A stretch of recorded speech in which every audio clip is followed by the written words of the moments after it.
ថ្មជំរាបសួរលោកគ្រូមកព្រះនាមសុនសារ៉េតហើយមកពីក្រុមSU 5333មក presentation ទាក់ទងទៅនឹង project midterm ទី1គឺពន្យល់ទាក់ទងនឹង function ហ្នឹងគឺពន្យល់ទី1គឺ introduction 2គឺ parameter ហើយនឹងទី3គឺ return ចំណែកឯ OOP គឺទី1 introduction class object class member access modify inheritance and encapsulation ចំណុចទី1 what is a function parameter and return ซึ่ง function គឺជា block code ពិសេសដែលយើងអាចសរសេរនៅលក្ខខណ្ឌនិងដំណើរការផ្សេងៗហើយអាចយកមកប្រើប្រាស់ម្ដងហើយម្ដងទៀតបានការសរសេរ function នៅក្នុងភាសានីមួយៗមានលក្ខណៈខុសគ្នាផងដែរហើយទីនេះមុននឹងបង្កើត function នៅក្នុងភាសា Python យើងក៏ត្រូវស្គាល់ពីតួនាទីនិងការប្រកាសពី function ផងដែរចំណែកឯ parameter គឺជាផ្នែកចាប់ពីសញ្ញារង្វង់កញ្ច្រកដែលនៅត្រង់ដែលនៅពីក្រោយផ្នែក function name នៅក្នុងសញ្ញារង្វង់កញ្ចក់ហ្នឹងអាចមាន parameter មួយឬក៏ច្រើនឬក៏គ្មានតែម្ដងអាស្រ័យទៅដោយការងាររបស់ function ចំណែកឯ return គឺជា statement ដែលប្រើនៅក្នុង function ដើម្បីផ្ញើតម្លៃទៅកន្លែងដែលហៅ function ហើយឈប់ដំណើរការតាម function នោះភ្លាមនេះគឺជា code អញ្ចឹងដើម្បីនេះយើង copy code នេះទៅ run ហើយអានឹងបញ្ចូលDES នេះគឺជា function ចំណែកនៅក្នុងរង្វង់កញ្ចក់នេះគឺជា parameter ហើយចំណែកឯin នេះគឺជាប្រភេទនៃ hint optional មានន័យថា optional for clarity return នេះគឺយើង return a បូក b អញ្ចឹងយើងបង្កើត result មួយយើងឲ្យ add ដែលជា function ហ្នឹងយើងយក5 3នេះមានន័យថាយើង5នេះគឺជា a ហើយ3នេះគឺជា b អញ្ចឹងមានតែ5បូក b វា print return result គឺចេញ8នេះវាចេញបែបនេះហើយចំណុចបន្ទាប់ទៀតទី2គឺតាក់ទងទៅនឹង class នៅក្នុង OOP class នៅក្នុង OOP គឺជាបណ្ដុំ instant variable និង method ដែល instant variable នឹង method ទាំងនោះគឺជា parameter របស់ class បន្ទាប់មក what is a object គឺជា instance នៃ class វាត្រូវបានបង្កើតឡើងពី class ហើយមាន attribute និង method តខ្លួនចំណែកឯ class member គឺជាសមាជិកនៃ class ដែលរួមមានទាំងលក្ខណៈ attribute និង method ដែលអាចចែករំលែកដោយគ្រប់ object ទាំងអស់ដែលអាចបង្កើតពី class នោះបាននេះគឺជា code យើងយកមកឧទាហរណ៍ឥឡូវយើងបង្កើត class មួយគឺឈ្មោះ car ហើយយើងឲ្យ val ស្មើ4កន្លែង val នេះគឺជា class variable ដែលប្រើប្រាស់ដោយobject ហើយកន្លែង cell dot brand ស្មើ brand ហ្នឹងគឺជា instant variable ហើយបន្ទាប់មកយើងបង្កើត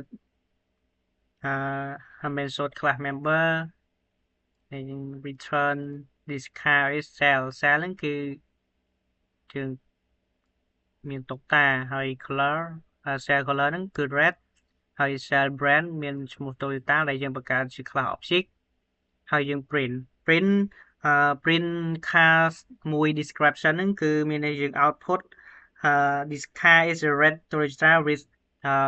4 vowels ចំណែកឯទី2វានឹង output ចេញមកគឺ this is car blue Honda with 4 vowel ហើយចុងក្រោយគឺវានឹង print 4លេខ4នេះវាចេញបែបនេះ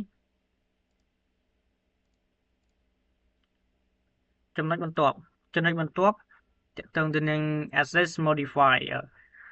គឺជាការគ្រប់គ្រងនឹងការប្រើប្រាស់នៃ class members ទាំង attribute ទៅនឹង method ក្រៅពី class ដោយជួយកំណត់ថា member ណាមួយអាចត្រូវបានចូលទៅប្រើប្រាស់ access កែប្រែ modify ឬ inherit មាន private class notice public inheritance គឺជាដំណើរការមួយនៃខ្លះថ្មីដោយមិនចាំបាច់កែប្រែទៅលើខ្លះចាស់ដែលមានស្រាប់ទទួលវាមានន័យថាវាទទួលមរតកពីខ្លះចាស់និងអាចកែប្រែបន្ថែមបន្ថយវាបានចំណែកឯ encapsulation កម្រិតលក្ខណៈព័ត៌មានលម្អិតនៃខ្លះចំពោះ object ផ្សេងៗហើយនេះគឺជាកូដដែលយើងយកមកបង្ហាញជាឧទាហរណ៍ហើយយើងបានបង្កើត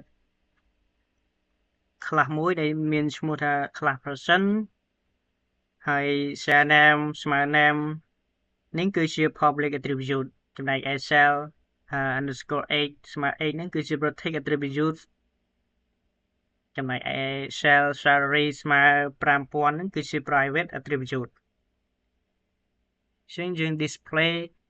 cell share and the digital salary cell គឺជា private method ចំណែកវានឹង return format salary ស្មើ cell salary វានឹងកន្លែងចំណុចខាងក្រោមនេះគឺជា class employees person ដែលវាគឺជា heritage ដែលយើងបានបង្កើតហើយចំណែកឯ shell ហើយយើងបានបង្កើត create object មួយដែល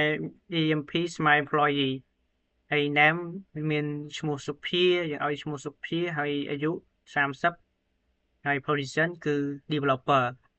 ហើយវានឹងដំណើរការជា public members print ទី1នេះគឺវានឹង print name ឈ្មោះសុភាពចំណែកឯទី2នេះគឺវានឹង print អាយុគឺវានឹង protect member age គឺ30ហើយទី3គឺជា attribute ទី3គឺវានឹង print salary តែ salary ហ្នឹងគឺយើង set ឲ្យវាមិនគឺ 5000 ស្មើ 5000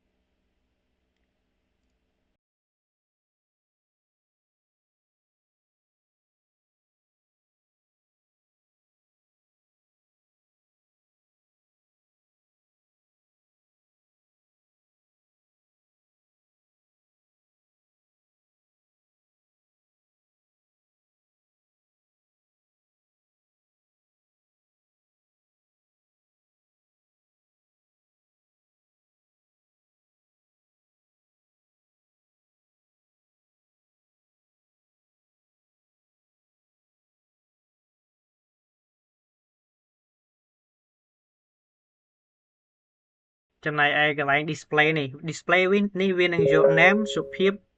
ហើយage ហ្នឹងគឺស្មើ30ហើយចុងក្រោយគឺ print emp show position នេះគឺវានឹង show position ដែលមានposition ដែលយើងកំណត់ឲ្យគឺ developer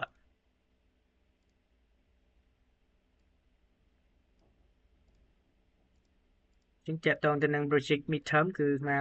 មានតែប៉ុណ្្នឹងទេ